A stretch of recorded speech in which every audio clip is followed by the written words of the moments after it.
शिवराज इसीलिए सिंह तो जी, मोदी जी उनसे कह एक रहे बार थे, प्रतिक्रिया वन लेती हूँ, नेशन वन क्योंकि इलेक्शन का। केंद्र में तो किसान ही है ना।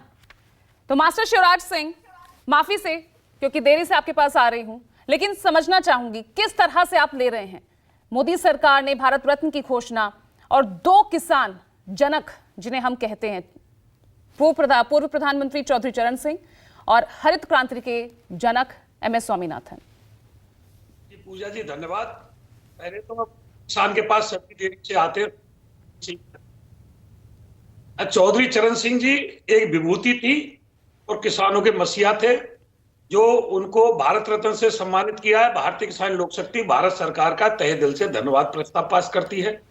माननीय स्वामीनाथन जी ने भी किसानों के लिए स्वामीनाथन आयोग की रिपोर्ट लागू की, C2+50 का समर्थन मूल्य की उन्होंने सिफारिश की, लेकिन अभी तक C2+50 की सिफारिश लागू नहीं हुई। मैं आपके चैनल के माध्यम से केंद्र सरकार को कहता हूं कि अगर किसानों का संपूर्ण रूप से आपको दिल जीतना है, किसान को सौतेली माँ का बेटा नहीं समझना है, तो देश में किसान आयोग का गठन किया जाए, C2+50 लगा करके MSP को गारंटी कानून बनाया जाए। आज आवारा पशुओं की बहुत बड़ी समस्या है। ASF की तर्ज, BSF की तर्ज पर ASF का गठन किया जाए, एग्रीकल्चर सिक्योरिटी फोर्स, कृषि सुरक्षा दल, ताकि जो किसान रात रात भर फसलों को जगाता है और फिर भी आवारा पशु खा जाते हैं।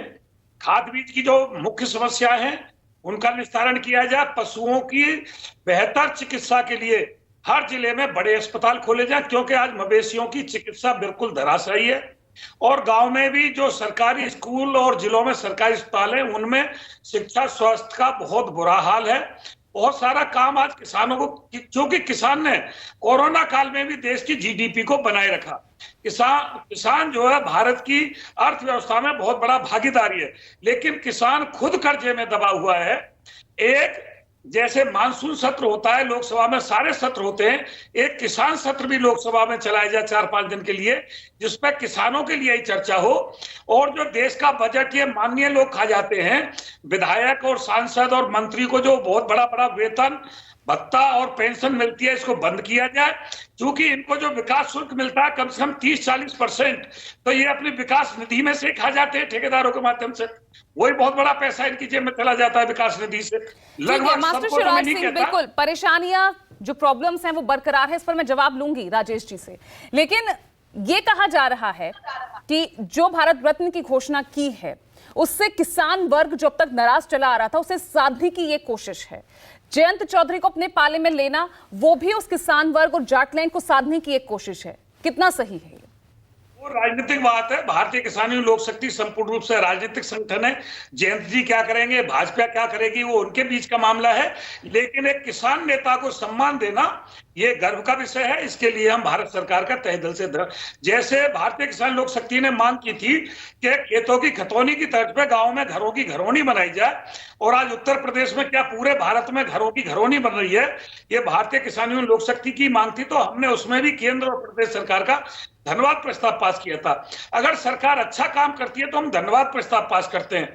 माननीय योगी जी ने भी कृषि बिल माफ किए हैं ट्यूबवेल के, वो धन्यवाद के पात्र हैं। जो खनन पे, जो किसान पे जो रॉयल्टी लगती थी, खनन माफ किया है।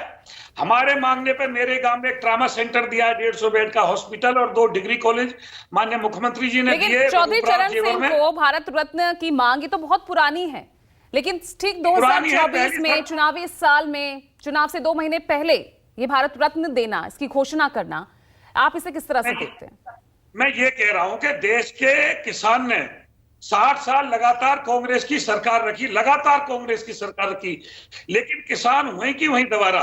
जो सरकार सत्ता में आ जाती है वो किसान को भूल जाती है, और जो सरकार विपक्ष में चली जाती है उसे किसान की मजदूर की याद आती है। ये सबसे बड़ा किसान मजदूर का दुर्भाग्य है। ठीक है।